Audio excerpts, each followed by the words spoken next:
meeting to order. Please join me in Pledge of Allegiance. I pledge allegiance to the flag of the United States of America and to the republic for which it stands, one nation under God, indivisible, with liberty and justice for all. Thank you, everybody, for joining us. This is Wednesday, March 4th business meeting, and on the agenda is to discuss the resolution to place the public safety mill levy on the primary ballot. Open the meeting with any public comment not related to items on the agenda. Any public comment?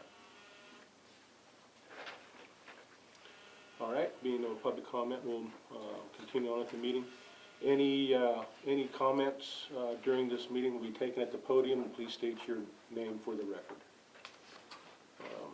Sheriff? Good morning. Sheriff Wynn Meehan, for the people who can't see me. Here to talk about the resolution. I think that we have gone through this repeatedly. We did take into consideration the public comment survey that we did. Most people don't have the information, so I'll just kind of glean over it a little bit, if you don't mind, just so when we talk about why we did what we did with this mill levy, it seems a little more appropriate than what we did. Obviously, there was a 10-question survey, and just the highlights of it is 67.6% of the people that did the survey, and I don't remember the exact number, 67% said they would be willing to pay more to support public safety services in the county. 32 saying they didn't, 30% saying they didn't. If there was a shortfall, it was a question 3. This is a little concerning. If there was a shortfall that was equivalent to 2 coffee lattes per month, we had 44% say that they were not sure if they would support it. 41 said they were, and 14 said absolutely no. So that was a little alarming in the aspect of what people want to put out there. The next question we did was if property tax is the only source of revenue to do this, to meet the budget during the short term.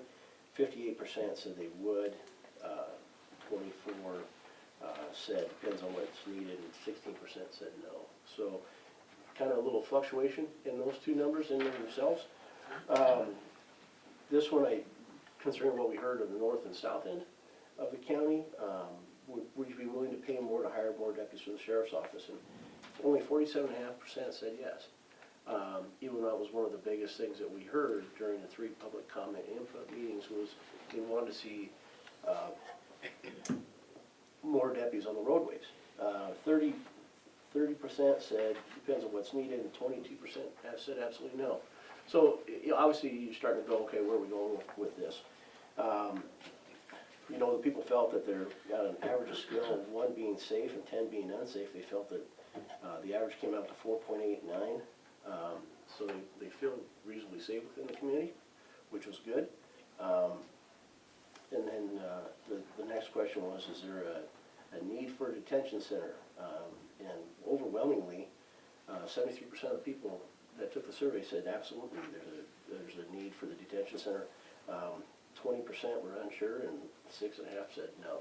So obviously the jail is very important to the people in our community.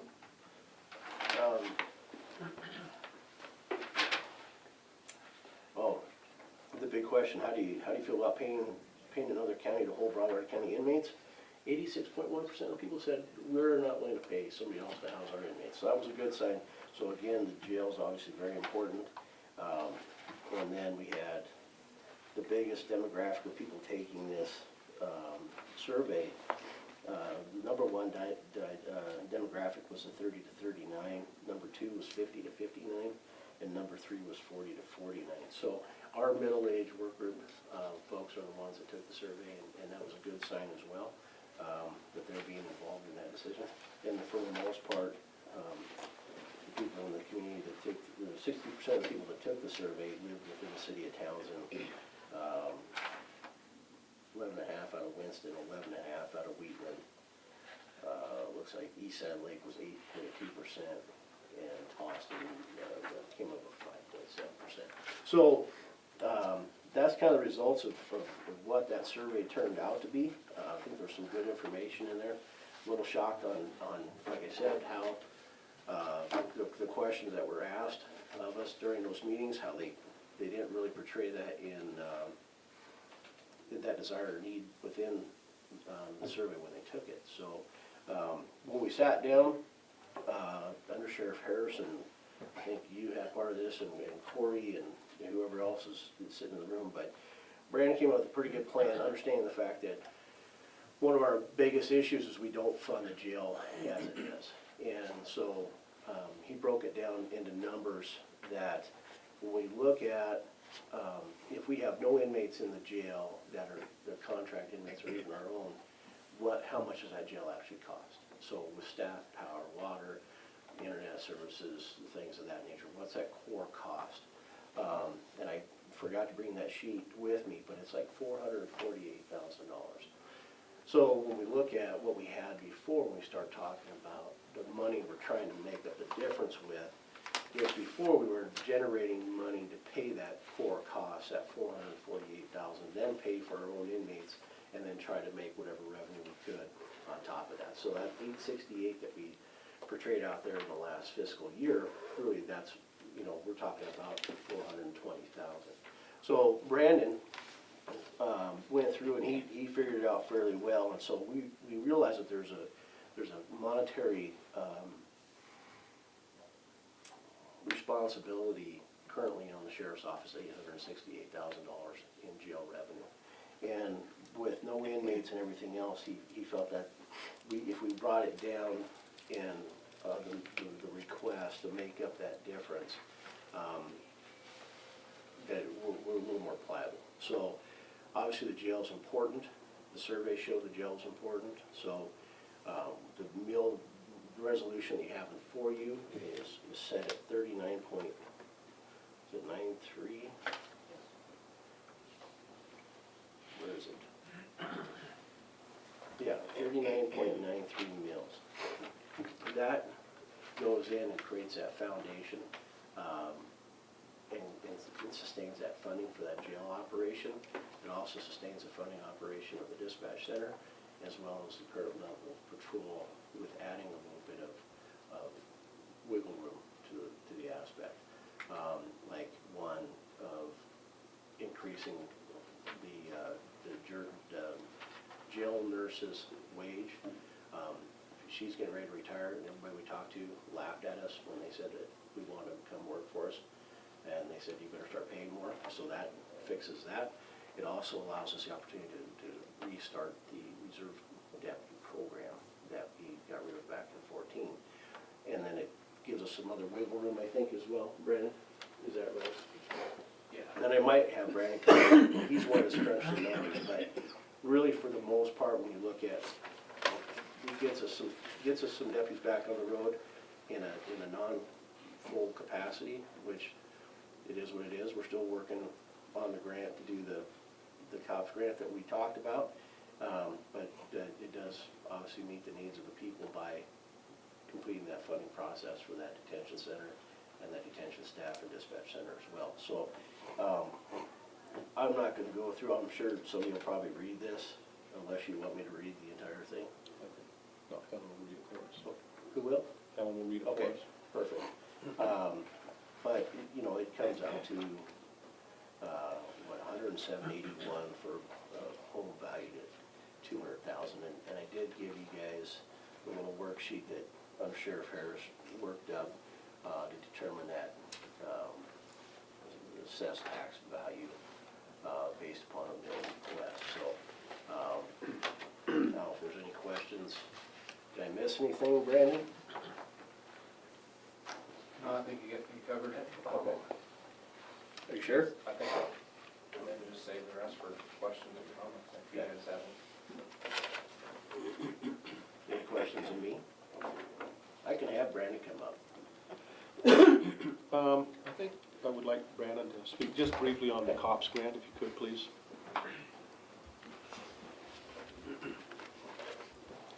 Yeah, so we are currently, as I discussed a little bit this morning with you, working on the COPS grant, trying to hit that deadline of March 11th. It is extremely challenging.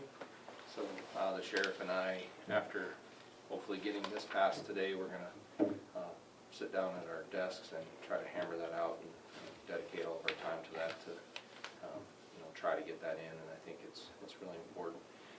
After reviewing the COPS grant, what we want to do is take it down from 3 to 2 officers. We think that's a little more feasible, and then with what we're asking for here, the 39.93 mils allows us to project our future revenue sources off that 39 mils with increased mill values and things over the next 4 years. And obviously, maybe looking to you guys for a little bit of assistance to cover that 4th year, help with that, and get us into that 5th year to retain those officers. So, anything else you would? Okay. I don't have anything. You might? No. I guess I did have a couple comments that I wanted to make. I guess, as a taxpayer myself, I really don't like paying more taxes than anybody else, but, I realize that sometimes levies aren't important, but the important thing to remember, I think, out of all the taxes that we pay, that the levy is the only one that's guaranteed to stay within our community and be used for its intended purpose. And I think that's important for everybody to know. And currently, as Brandon just discussed, that the Sheriff's Office is working hard at completing that COPS grant, and I know that it is challenging for them. But if they're successful, if this levy's successful and they're successful in their COPS grant, the Commission is committed to setting aside $25,000 per year over a 4-year period for a total of $100,000 to support the retention of those deputies going into that 5th year. So the Commission has made that commitment to you guys, and I guess that's kind of where we're at this point. Okay. Thank you. We appreciate that. Yeah. If I may, Commissioner Colford, one of the questions, comments that we heard repeatedly during those public comment meetings was if we pass the mill levy, the Commissioner's going to take away what we already have. And I want to emphasize the fact that in this resolution that I think everybody's looked at, it says that the County Commission is committed to maintain the public safety budget for the term of the levy at not less than 34.4% of the current countywide mill levy. And I think that's important to let the people know that it's not, we're putting in stone here. So this is the foundation component of the public safety. What we're trying to do is add to the rest of it to make it whole that way. So I think that's important to bring up as well, and put some of those questions to the backside. So yeah, that's all I have. So. I guess with that, we'll have Helen go ahead and read the resolution. Do you please. understand? Yes. All right, resolution number 20. Broadwater County Board of County Commissioners resolution authorizing ballot vote for up to 39.93 mils for the purpose of funding jail operation, dispatch, and public safety services within Broadwater County. Whereas the Broadwater County Sheriffs Office is the government entity responsible for providing law enforcement and dispatch services and ensuring public safety of the citizens of Broadwater County. Whereas Broadwater County Board of County Commissioners is the governmental entity responsible for the detention center maintenance and operation under 7-32-2201 for MCA. Whereas the Broadwater County Board of County Commissioners has appointed the sheriff as detention center administrator. Whereas Broadwater County opened a new detention center in 2005 and adopted a policy of holding inmates for other counties in the state of Montana to raise revenue to fund detention center operations, which resulted in a savings to taxpayers of approximately $9,842,133 over 15 years.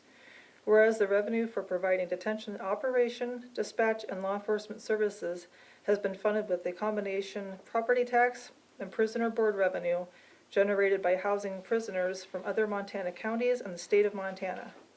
Whereas the anticipated total of the prisoner board revenue generated for the current 2020 budget year is anticipated to be 42%, which is $868,061.25 of the total revenue required for the sheriff's budget. Whereas Lewis and Clark County is opening an expanded detention center and will no longer house inmates in the Broadwater County Detention Center after August 2020. Whereas State of Montana has implemented a new policy known as Justice Reinvestment, which includes a reduction of the number of prisoners held in prison and county detention centers statewide. Whereas Broadwater County anticipates the reduction of inmates from other jurisdictions, and the state of Montana is anticipated to result in the loss of approximately $868,061 in prisoner board revenue. Whereas the county currently budgets for the public safety approximately 34.4% of its county-wide mill levy used to fund county departments and services, the revenues available to the county to fund these services has not increased sufficiently to cover the loss of prisoner board revenue.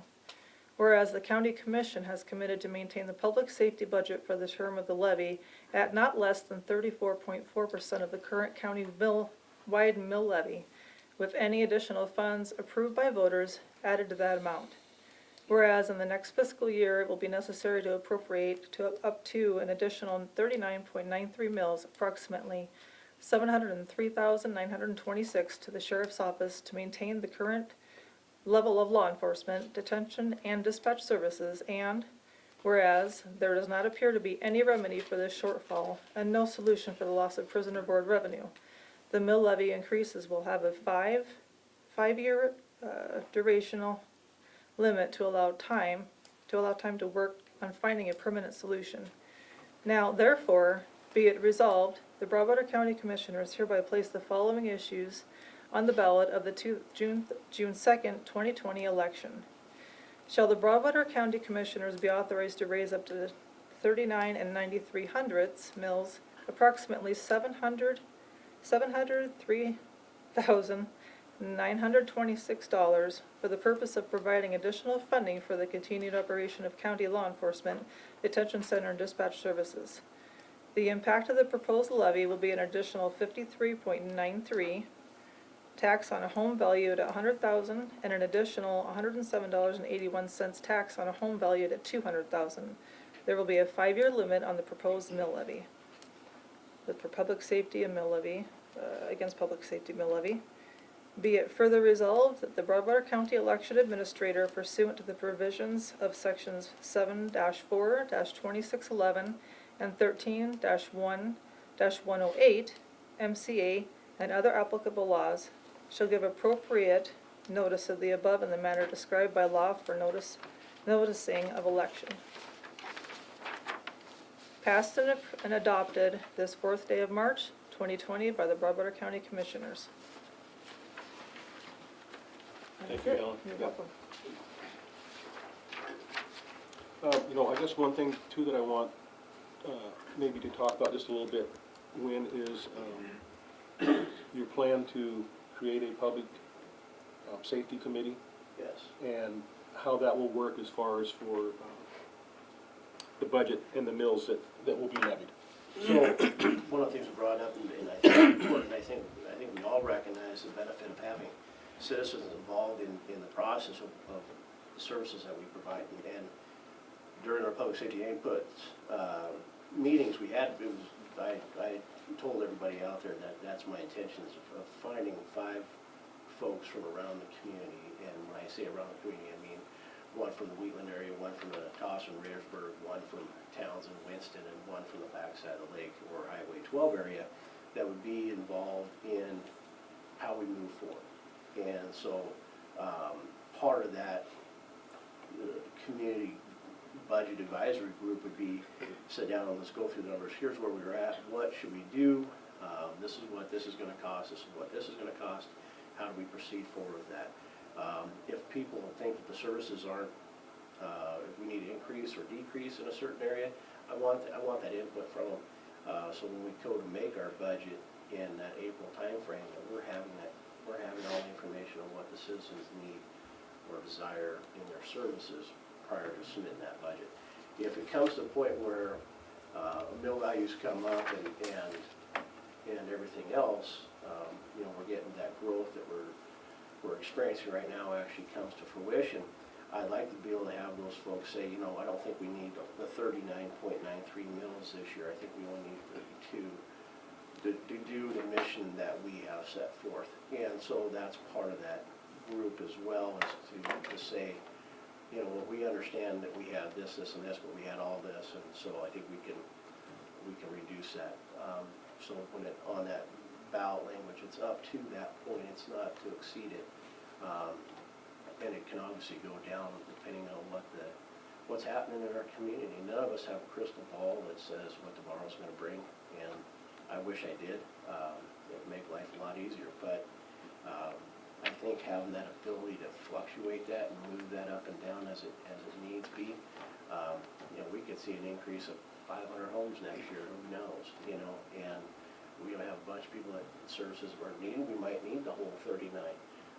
The next year we might, like I said, we might only need 32 to meet the objectives that are in place. So I think it's important, and if I can ever get done drinking out of a fire hose, trying to get this accomplished, then hopefully I can start putting that idea into practice and play in the near future here. So does that answer your question? Yes. Thank you. Any comments, Mike? No. Okay, I guess with that, then, is there a motion to adopt the resolution? I'll make a motion to adopt the resolution for the 39.93 mills for the public safety services within Broadwater County. Okay, motion's been, I will second that motion. The motion's been made and seconded to adopt up to 39.9 mills for the purpose of funding jail operation, dispatch, public safety services within Broadwater County. Is there any discussion?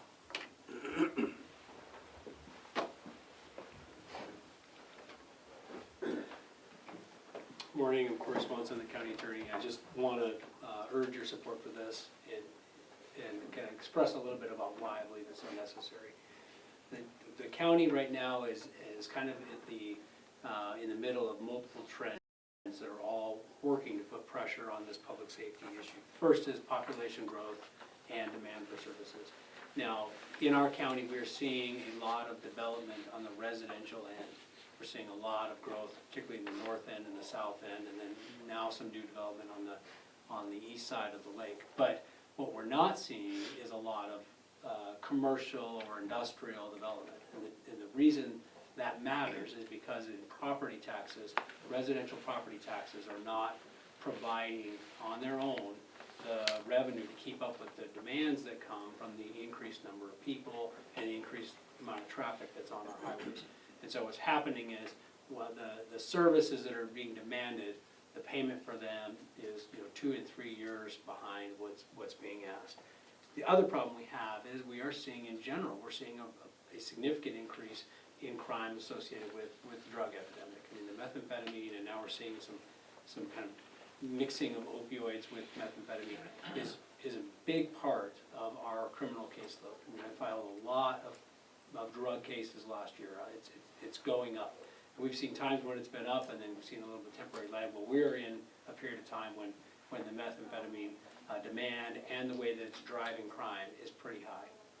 And so what's happening with that is that our sheriff's office is being stretched to the point where they're not able to meet both the demand of just the kind of almost the whack-a-mole way of responding to calls, but there's a lot of things that we're simply not able to do on the front end, proactive, complex drug investigations. We can't do that because the whole office is running to respond to an increased demand that for just emergencies, domestic calls, accidents, whatever, things that happen that we're in the respond mode rather than the proactive mode.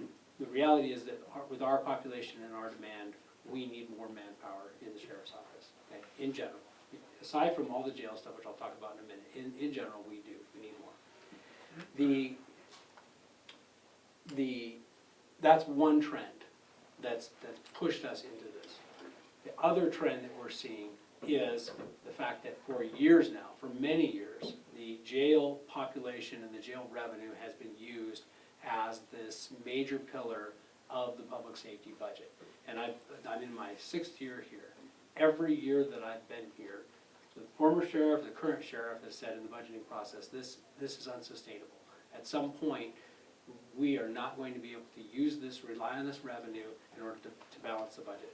We're at that point now. And with the other trend that's happening, the Department of Corrections has done this justice reinvestment policy change, which myself and most prosecutors around the state disagree with. Well, too bad. That's what they're doing. The result is we're seeing more people that are being let out of prison, out of pre-release, out of whatever system, on the street, and then they're committing new crimes. So that's a whole nother topic. But the result is that we're seeing a drop in Department of Corrections inmates in our jail, which is it's a revenue drop. And I'm opposed to the policy change, not because of revenue for jail. I'm opposed to it because I think it's a bad way to do policing and to do corrections. But the effect is we are seeing a drop in that prisoner population. Second thing that's going on, as we all know, is Lewis and Clark County is about to open up a new detention center, and we expect that that's going to be a drop of prisoners as well. Now, I'm all in support of what Lewis and Clark County is doing because they have plenty of their own people they need to deal with. But the result a side effect is that we are seeing that second trend, a drop of prisoner revenue. So you've got increased demand for services by the Sheriff's Office, and you've got the other trend of decreased supply of revenue. And so where in the middle are we? We're in the middle where we need revenue in order to keep that jail functioning and to keep the Sheriff's Office functioning. Well, why is that? Because we have to have our own jail. We have to keep a jail open for our own cases. We have to fund dispatch. People, when they call 911, there has to be someone on the other end of the phone that picks up and sends help. We have to have someone that's talking to the ambulance at 3 in the morning. That's an essential. And it costs a certain amount of money to run that jail. That certain amount of money is, we aren't going to get it without this mill levy. So imagine the scenario where this doesn't pass, and now we are sending our prisoners to some other county, and we're paying them to house our prisoners. So not only are we going to lose that revenue, but now we're paying more out of pocket to lock up people that are dangerous, that can't be out for whatever period of time because they're committing some dangerous crime. And not only are we not able to run our own jail, but now we have to find more money out of Hyde to pay to house them. That's the situation we're in right now. It's serious and it's desperate. So I'm urging not only you commissioners to pass this, but I'm going to be part of the team advocating for the voters to pass it, because this is essential. This is essential to Broadwater County as we understand it now. If this doesn't pass, there are going to be portions of this county where literally it's going to be really hard. It's going to be a long wait time for a deputy to get there. And there's going to be times when we have someone that's dangerous and they need to be put in jail, and we're not going to be able to put them in jail. The other jail, Lewis and Clark's going to be full, or we don't have the money to pay. I mean, that's a scenario where we're going to see public safety in general, people's feeling of safetyness in the community, go down appreciably. And it's unacceptable. It should be unacceptable for all of us. So I am going to urge that not only that you pass this, but all of us get on board this campaign. Too many times I've heard, well, the sheriff needs to do this. No, it's not just the sheriff, it's all of us. All of us as leaders, we need to be a part of this, advocating for the voters to pass this. And we cannot fall into the temptation to think we're going to write grants to get ourselves out of this. We're not going to. The COPS grant's a little bit of a help, but the reality is that's just the opening first step in the door to get those officers. Very quickly, not only are you having to do matching funds, but very quickly you're taking over the entire cost of that deputy. Well, that's not going to happen if you don't have the revenue. So the reality is that this not only needs to pass, but then long term, I'm going to keep hammering on this when we go through our budgeting process. The commission needs to be setting some budgeting priorities and be saying, yeah, we are supporting this 34.4% as it is right now. You've committed to that for this 5-year period. But long term, we've got other issues. We got more prosecutions, and we have more felonies filed last year than have ever been filed in the history of this county. I've been here 6 years, or I guess 5 full years. 4 out of those 5 years, I have broken the record every year for most felonies filed in the history of the county. It's going up and up and up. Well, at some point, I'm going to say, I'm out of the civil lawyer world. You guys get somebody else. I can't keep up with the criminal. So those are the kinds of demands that are happening. We're growing. we have to respond with the amount of support that is needed to meet that growth, to meet those demands, to let people know that there is in fact someone that will answer their 911 call and will come help them when they're in need. Thank you, Cory. Anyone else? Any more discussion? I'm Ross Johnson, and I'm up here to speak about public safety. But I think it's also, we need, because I think public safety is paramount for this county to grow. Having been involved in business development all my career in banking, I know how important public safety is. When I used to pick up people at the airport that were thinking about bringing businesses or themselves coming to the community, the first thing they asked about most of the time was public safety. They asked also about schools and emergency services and all those things. Without public safety, good public safety in Broadwater County, what we will get is exactly what Sheriff Meehan and Brandon are talking about. We'll get those people that know that they can come here and get away with the type of stuff. And what that does is it takes this county and turns it into the last resort, kind of. We used to call it banking the bank of last resort. Well, we might become the county of last resort, and people come in here because they can get away with it. I also think that, I think it's naive for all of us to think, and I'm not just speaking to the commission, but also the people of the county, it's naive to think that this growth only affects public safety. And it's also naive to think that if the sheriff's department loses $600,000 and we don't vote in this public safety mill levy, that we're gonna take it all out of the sheriff's department. I think there's gonna have to be cuts across the board. And it's not only gonna affect public safety, but it'll affect roads, it'll affect other services that this community needs. And if we don't address that, and if the community doesn't address that, and if we don't all, as Cory said, get out there and lobby for this, then make sure that we have the best public safety, then I think our county will not be a place where businesses will move. They may move here, they're moving here from Bozeman because of taxes and cost of living in Bozeman. They're moving here out of Helena for the same reasons.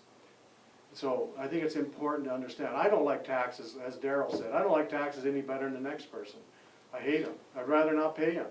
But I also like to be safe, and I also like to have a community that's safe. And if we don't follow this through, this county will not be a county of choice. Thank you. Thank you, Ross. Any more discussion? Commissioners, I didn't want to disappoint you. Tim Ravendall, Broadwater County resident. I've been following our public safety department since I moved here a long time ago. I'm probably one of the few in this room that spent a little bit of time on the inside of the original brig that was our original detention center.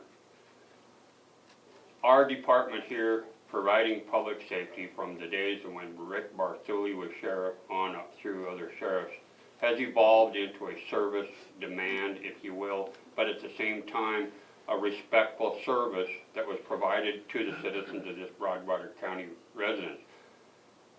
Sheriff Meehan is continuing that practice and working to try and maintain that budget in order to provide that service at least a comparable level of expectation of the residents. I attended 2 of the public safety presentation meetings where that question really is foremost.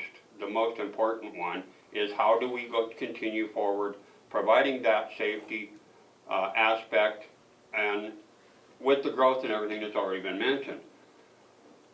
One of the things I think that is probably important in order for the commission and our public safety department and Sheriff Meehan to move forward on and presenting this to the citizens for promotion of a needed service, and I'm going to go straight to the resolution that you're going to consider today. The public safety department in these meetings and in the past, I'm going to say, I'll go back 15 years, has been struggling with the number of mills that are allotted to the public safety department to make that budget work. Certainly, the golden goose laid the egg of depositing that revenue from the detention center, but still the bottom line of the department was lacking in funding, with those mill levies being really in essence short of the required amount to properly run that, ending up time after time, budget after budget, ending up with no cash reserve to move in the fiscal year changeover. Here we are in 2020 with this resolution. I think you need clarification in your resolution, because it talks about right now, we're talking about 34.4% of the current county-wide mill levy budget. What I have to say as a citizen and as just a resident, we have talked about, okay, and Sheriff can probably correct me if I'm off on this, but I think we've been at about 36, 34, 36 mills going in. Don't quote me on the exact number, but that's where I think the people need to know, because you're talking about 39 mills, and the way this resolution reads is an increase of 39 above and beyond what's already going in there. So if we had 34, the total budget will then be up to, well, I'll just do kind of high school math, which is, you know, we're over 65 mills going into the department with this increase, if you read it that way. So that's a question that needs clarification in part, is how many, if we're at 34 now and we're going to 39, that's an increase of X amount of mills, okay? So that's 5 mills or whatever that comes to. In the meetings, I heard time and time again that in order to meet the budget without the detention 7 revenue, we're looking at probably in the neighborhood of 45 mills in order to make this budget whole. Okay, if that's where we're at, and we're looking at a $25,000 contribution from PILT to help offset that a little bit per year, every effort is being made, Commissioners, but I think it's really important to make sure that the citizens know how these numbers crunch out a little more clear, because how many people of Broadwater County know what 34% of the budget is? I'm going to these meetings regularly, and I don't know what 34% really adds up to. So I think that's important to go there, make sure that you clearly put out that this is, and I think Sheriff did very well of putting, hey, we got to start somewhere. As a citizen, I support this because, again, I've watched this shortage for many years, and I really do hope that the citizens will see this need. One last thing, and then I'm going to get off the box here. We have to make sure that our priorities in Broadwater County is really taken to task. Right now, we have RY Timber closing down. We're going to lose not only tax revenue there, but we're also, and it was talked about, industrial commercial taxable values versus residential. We're going to lose that.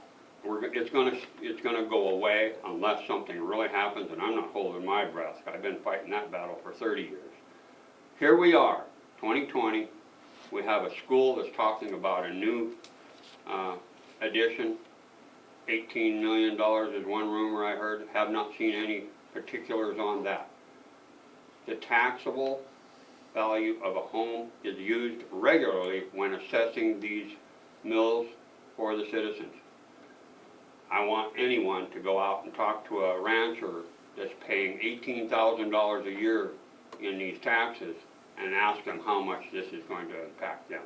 It never gets talked about, and I think that's important that the Commission and the Public Safety Department bring those issues up, make sure that they're on the front page, recognized, and not just the standard, well, it's only $18, two Latino cappuccino cups of coffee a year. You know, I mean, that's just not right way to do it for everyone. And who is the major taxpayers in this county? Ranching is the #1 industry, and we have lost a lot of mining, and here we are, still depending on the taxpayers. Schools are losing.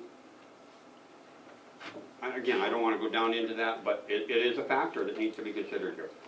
So with that said, Commissioners, please pass this resolution with some clarity, maybe some corrections added into that language, if you would, on behalf of the citizens, so they can better clearly see what's happening there, and that will be, I will do everything I can to help promote what we need to have happen here. Thank you. You wanna go ahead and address that? Well, Matt? I will address a couple of those, and you had a few questions there, Tim. The part of, right now, we're at 36.03 mils, okay? Part of locking in, I'm not comfortable necessarily saying let's lock it in at 36 mils, because the values change. And that's obviously the problem there as well. But during the discussions with the group that we had, you know, if we retained that same percentage point, even if the mills go up, that money would go up. So it's not, instead of looking at it as 36 mills, you're looking at whatever the overall county budget is, you know, so it should be the same either way. I just didn't want to get locked into a mill value that might become stagnant. I was part of that. What was the other? We actually tried to talk to farm ranchers. We looked at what ag land tax would look like. You know, it's really hard to throw a dart at that, because you've got dry ground pasture, you've got dry ground farm, you've got irrigated farm, you've got irrigated pasture. So really trying to throw a number that represents, you know, I'll use Warren Flynn. He's got irrigated ground, he's got dry ground, he's got pasture ground, he's got forest ground, and try to just say this is the best number we can come up with based upon just generalized information that we can obtain, we weren't comfortable with. It is, I think we looked at it, it's like a point, I want to say it's like 2 cents or something like that an acre, if I remember that correctly. And Darryl, you might remember better than me. Because Darryl went to the Department of Revenue trying to get them to present some sort of information for that. So when you're looking at, is it 2 cents or 1.8 cents per acre, based upon what we were thinking initially at 45 mils. And you did bring up the 45 mils as when we had a conversation about what are we trying to come up with. And part of what I said earlier is the fact is when you look at, right now our jail revenue is so high because we're trying to pay for our own facility, pay for our own inmates, and then generate revenue to fund public safety with. And when you take away that responsibility or requirement to fund that jail using inmate costs or inmate housing, that number goes down. So that's why it's not 45 mils, because it's not, 45 mils probably would pay for a deputy or two, maybe, but in the grand scheme of things, from what the survey said, more people were worried about this juncture, keeping that detention center open, keeping the dispatch open, and keeping the current level of law enforcement on the street, with the understanding that we're going to try to add on a bunch of reserves that, you know, we've had a lot of people ask about reserves, so that seemed like a really big point for us to look at, as well as get people that can come in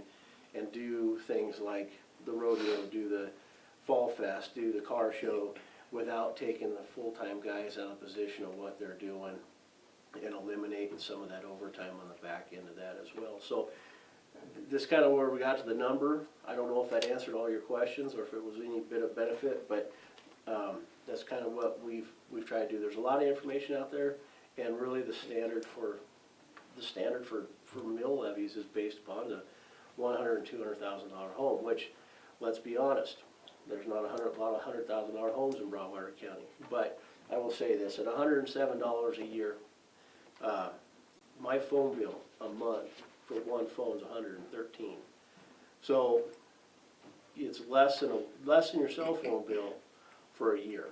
And that's, I mean, I don't think that's a huge thing. That's a couple trips to McDonald's, and I did that last week, and it does come down. It's better than it was. I know it protects our best interest, and it keeps the public safe, and hopefully to a level better than what we're at right now. So that's my hope and goal. Did I answer those? It does, and I know we wrestled with that question with the farmers and ranchers back and forth quite a bit, and the best thing we could come up with, there is a specific formula for that, and it's based on their assessed value of each piece of property, so, you know, these guys have multiple pieces of property, they get these different assessments, they have to take and apply that to each one before they can really determine how that's gonna impact them.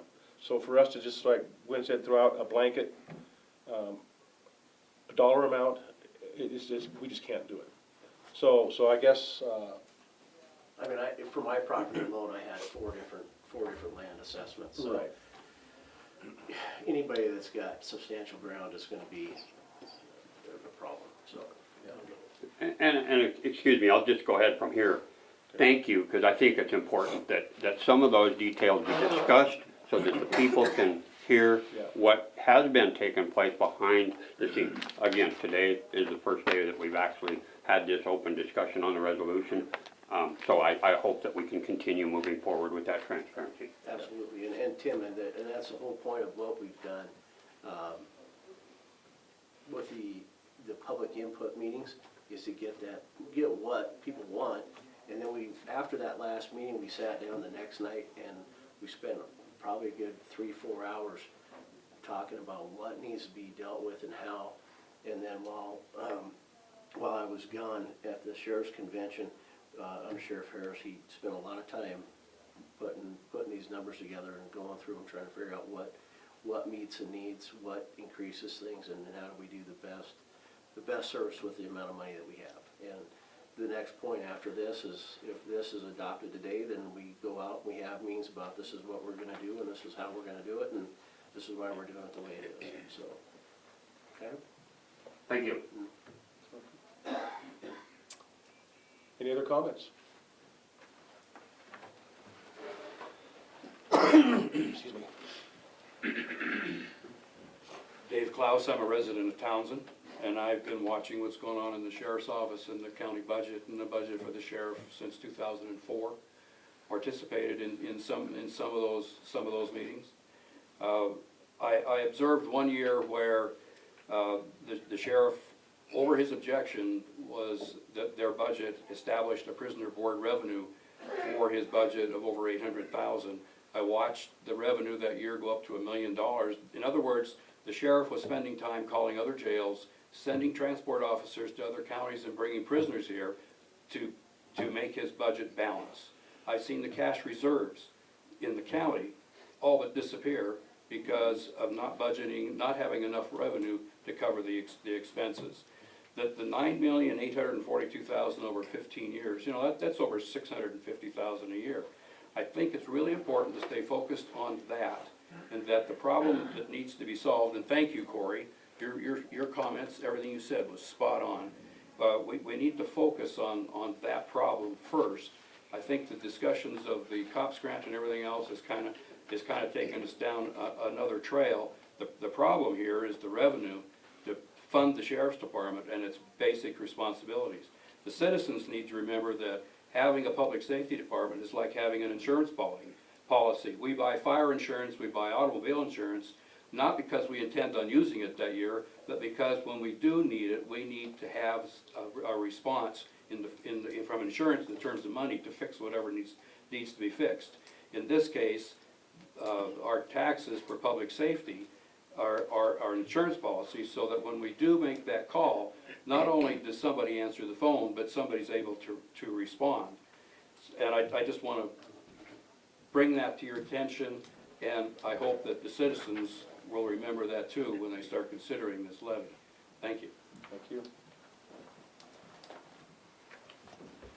Any other comments?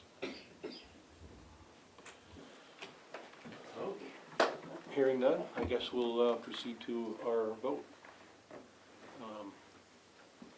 Motion's been made and seconded.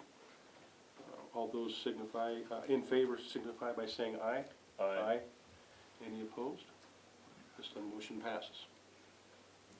I guess I would like to encourage everyone to support this mill levy as well. And I guess we'll all be available to answer any questions that will come up. It's been a lot of work to get to this point. There's a lot more to do. And please get a hold of us. You want to sign I guess we just need one Pardon me? original. We just need one original. Just one of these? Give to you.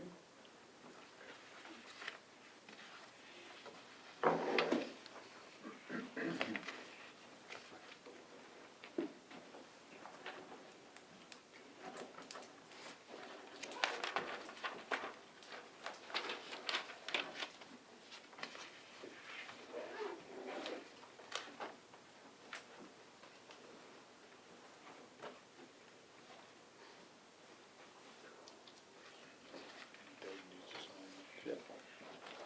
And then Doug, you'll have to attest to this.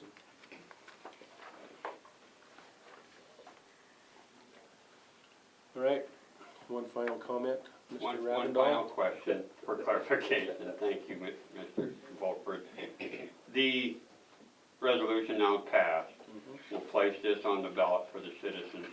And my question is just for clarification so people know, they will have between now and the June primary election, or is this going to the November election?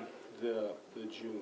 Okay, And thank then- you. Yeah, That way people can know how they need to get informed before election. that's right, and it'll be on, the mail-out ballots as well, right, Doug, as well? There'll be absentee Absentee, that's what I'm saying, ballots, yeah, absentee, it will be a that's, poll ballot election, it will be, a lot of our citizens vote absentee, so. yeah, and the absentee ballots, okay.